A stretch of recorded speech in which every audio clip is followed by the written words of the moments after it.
I have always felt like I'm a communicator trapped in a human rights lawyer body.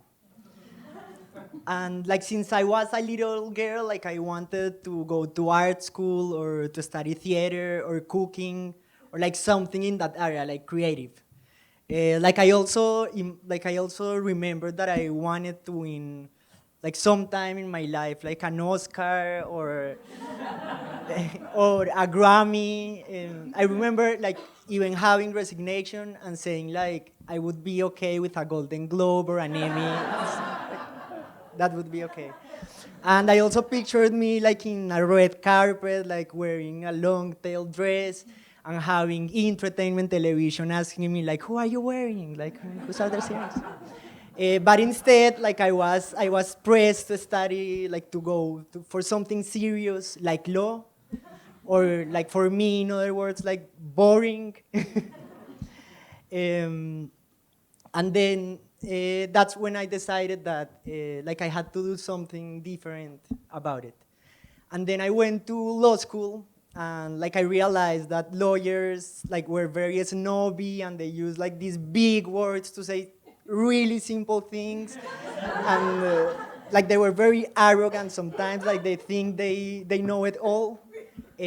So and then I started like studying constitutional law, human rights, social justice, also feminism and the law, gender and the law, and I started getting very interested in the law.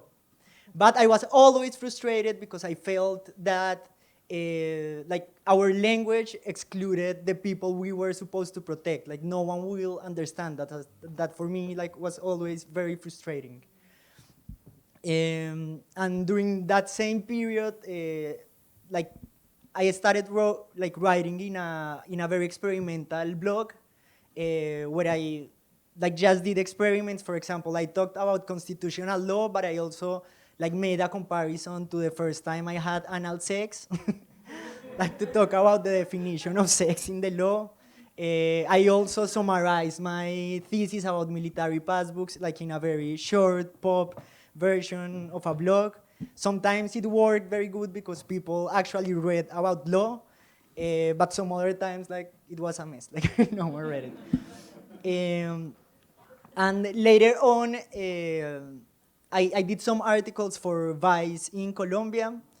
And then after I did some articles, they offered me to be a contributor. And now I have a column with them, and the name is Trans Fury, and it's like a bi-weekly column always coming up.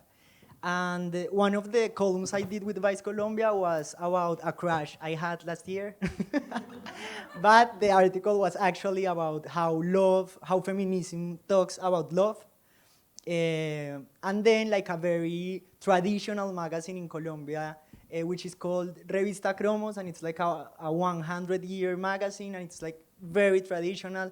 Actually, it's where the beauty pageants used to be, like in the cover, and there's like the cover beauty pageants in Colombia. And like that's how pop and light I was being perceived, and I loved it. And then like I started to realize that probably my role in the movement, but also like in my personal project and professional goals, was probably to be a bridge between like the work I do between NGOs, the media, state entities, international organizations, and civil society that is usually excluded, like paradoxically, from these conversations. For example, in Colombia, the trans movement has managed to position a very shocking statistic that was cited first like in Argentina, but by the Inter-American Commission of Human Rights, and it's that the life expectancy of trans people in the Americas is 35 years old, which is like ridiculous. But we have managed to position that key message all over the media, like it's in the most popular magazines, like it's all over the place.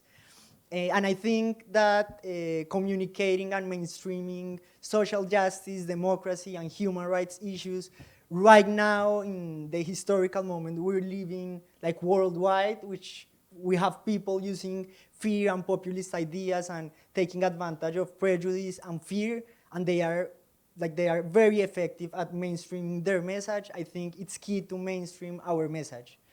And that's why I think it's very important to like have justice, to dress provocatively, or to have empathy, be as popular as Miss Universe, or to have solidarity, be the rock star, or like to have diplomacy, not being the person in the reality show that says like, I'm not here to make friends.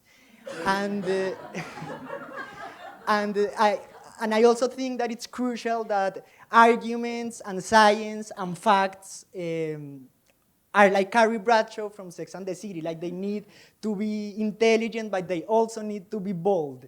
And like mostly and most important, I think that right now we need to make sure that love and creativity are our only weapons. Like with no exceptions, all the time, love and creativity needs to be like stronger, like Elle Woods in Legally Blonde. Of course, like everyone thinks she's like very pink and they underestimate her, but at the end, she has managed to achieve her goals with conviction, with hope, and always with love.